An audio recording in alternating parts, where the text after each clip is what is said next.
Good morning, everyone. It's Serotonin. I have a little thing to share with you. It's actually from Twitter. It's the person who posted it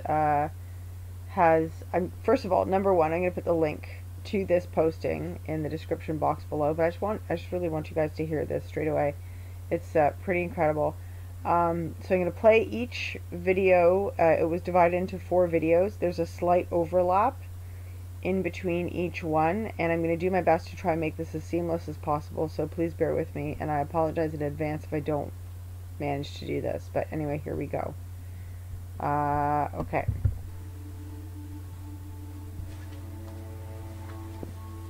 I'm the developer of Linguistic Genomics, which was the first platform on which you could determine the intent of communication rather than the literal artifact of communication.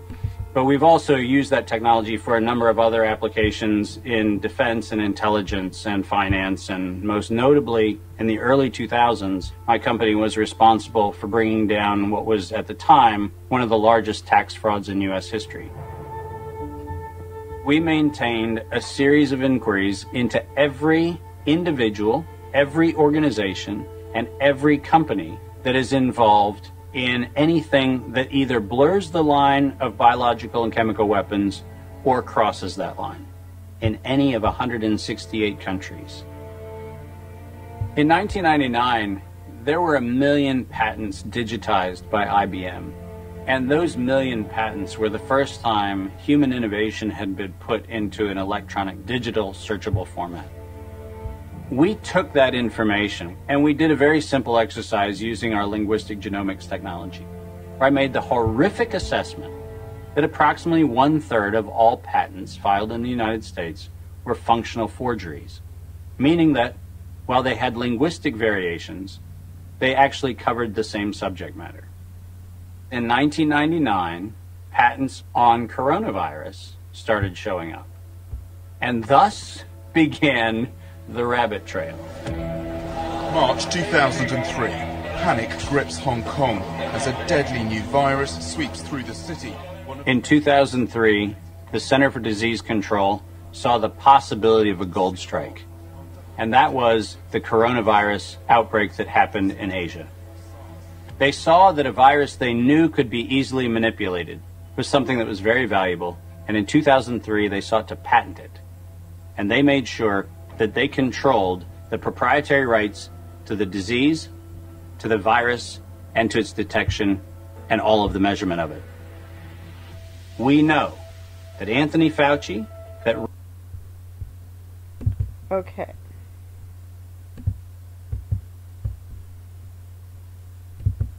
know that Anthony Fauci, that Ralph Baric, that the Center for Disease Control, and the laundry list of people who wanted to take credit for inventing coronavirus were at the hub of this story. From 2003 to 2018, they controlled 100% of the cash flow that built the empire around the industrial complex of coronavirus. The World Health Organization has officially named the novel coronavirus the novel coronavirus outbreak. The World Health Organization is a pandemic, an international public health emergency. Well, we know that the coronavirus manipulation started with Dr. Ralph Baric in 1999. The major characteristics of SARS, MERS, and SARS coronavirus 2. It's a good way. Ralph Baric is the researcher at the University of North Carolina, Chapel Hill, who's famous for his chimeric coronavirus research. In 2002, there was a recognition that the coronavirus was seen as an exploitable mechanism for both good and ill. On April the 25th, 2003, the U.S. Center for Disease Control filed a patent on the coronavirus transmitted to humans.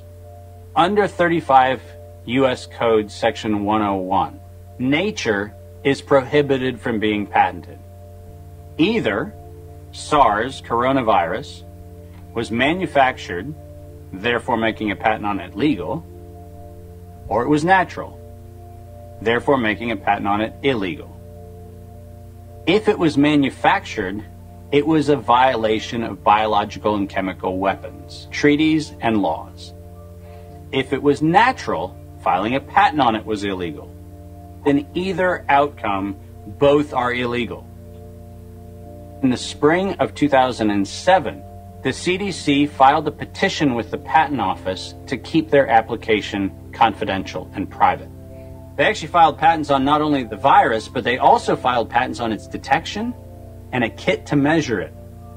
Because of that CDC patent, they had the ability.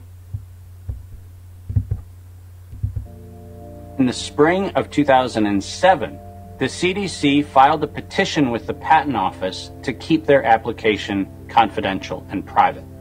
They actually filed patents on not only the virus, but they also filed patents on its detection and a kit to measure it.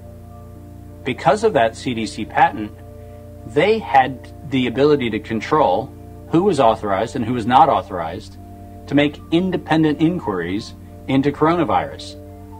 You cannot look at the virus, you cannot measure it, you cannot develop a test kit for it.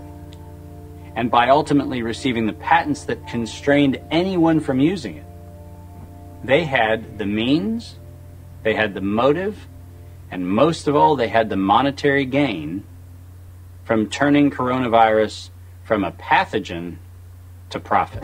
Developing and owning a coronavirus vaccine has become a biotech arms race with political overtones. This vaccine gold rush is starting to bother me. Gold rush. Let's keep that in mind. And so somewhere between 2012 and 2013, something happened. The federal funding for research that was feeding into places like Harvard, Emory, University of North Carolina, Chapel Hill, that funding suddenly became impaired by something that happened at the NIH, where the NIH got this little tiny moment of clarity and said, I think something we're doing is wrong. And in 2013, the NIH said, gain-of-function research on coronavirus should be suspended. The National Institutes of Health had a moral and social and potentially legal reason to object to research. But the letters that were sent to the researchers essentially said, you are receiving notice that we're telling you